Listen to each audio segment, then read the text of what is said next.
This is the 2025 TVS Apache RTR310, updated with all new colorways, comes with handguards, a transparent clutch cover that we have first seen on the RR310, sequential indicators, and launch control.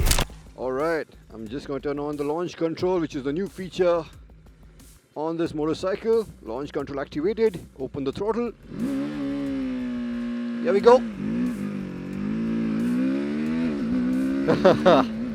After you're done with the launch control, things appear a whole lot calmer.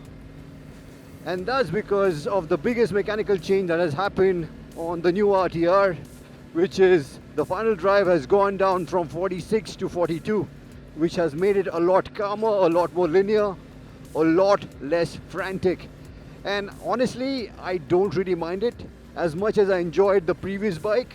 It was more like a stunt bike. I just wanted to go all the time. It did not want to just settle down, especially when you're riding around in an urban setup. This one feels much more suited for that. But the engine has remained pretty much the same as the previous iteration. Still makes 35.6 PS, I think 28.7 Newton meters of torque. It doesn't get the updated engine which you have seen on the new RR310. And I'm a little bit disappointed. But what TVS have done is what they tell us is they've really worked on the electronics to smoothen out the electronic glitches which were prevalent on the previous bike. So they have gone ahead and introduced a new drag torque control which helps the rear wheel stay aligned even under aggressive downshifts. It has already had the slipper clutch, but now you have an extra element of control to ensure that the rear wheel is more aligned with the front wheel even under aggressive downshifts. In terms of refinement, this is pretty much the same as the previous motorcycle, which I liked, had really good refinement. I mean, there is buzz, especially around the 6000 RPM mark. You can feel the resonance move first from the pegs, then onto the handlebar, then onto the seat, but it never really gets in your way. In terms of ergonomics, I like the ergonomics. They're nice and upright, just like on the previous motorcycle. Very relaxed. They've also ditched the climate control seat, which I was not a big fan of because it was really hard and made the seat unbearable to sit on for anything more than 50-60 kilometers. Now you have the normal fashion seats, which have a decent amount of padding and are really comfortable. But the foot pegs in this position, which are more front set to give you a very relaxed riding position, start working against you when you start pushing the motorcycle and actually getting closer to the real DNA of Apache RTR or RR310, which is their handling. You have amazing suspension setup, you have an amazing chassis, you have amazing tires, but you can get nowhere close to experiencing the full potential of all of them because of the front set pegs which start grazing even when you start thinking about cornering. And the worst part here is the fact that on the new RTR310 with the BTO kits, the rear set pegs are still not even offered as an accessory, which used to come as standard on the previous generation RR310 BTO, which made it so much better to ride around in corners. So that continues to be a disappointment. But talking about electronics, now let's go to the litmus test. Yeah, that's another thing which they can do better, is it takes too long for the modes to switch. Now we're in the urban mode, and what I like here is firstly in terms of tractability.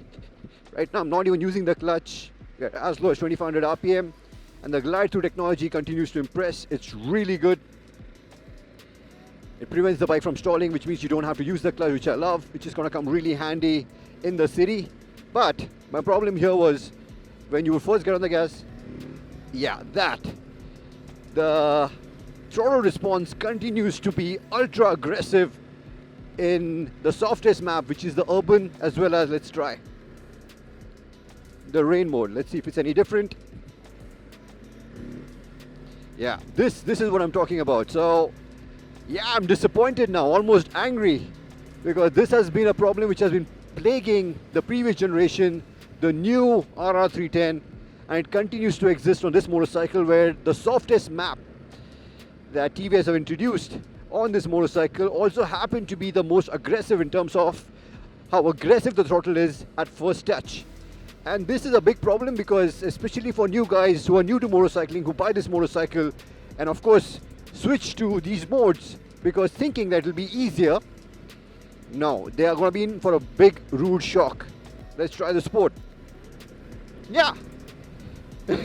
It's almost like TVS knows that no one is going to be using these two ride modes, because in the sport mode, and let's see, track mode, yeah, the fueling is so much better. As much as I'm critiquing, I also got to give credit where it's due in regards to this new bi-directional quick shifter. The previous model has it too, but apparently it has been updated and it's been made even smoother, and that I can vouch for, because the bi-directional quick shifter does seem to work really well in my books. In fact, I think in this segment this is the best bi-directional quick shifter that you'll experience on this category of motorcycles.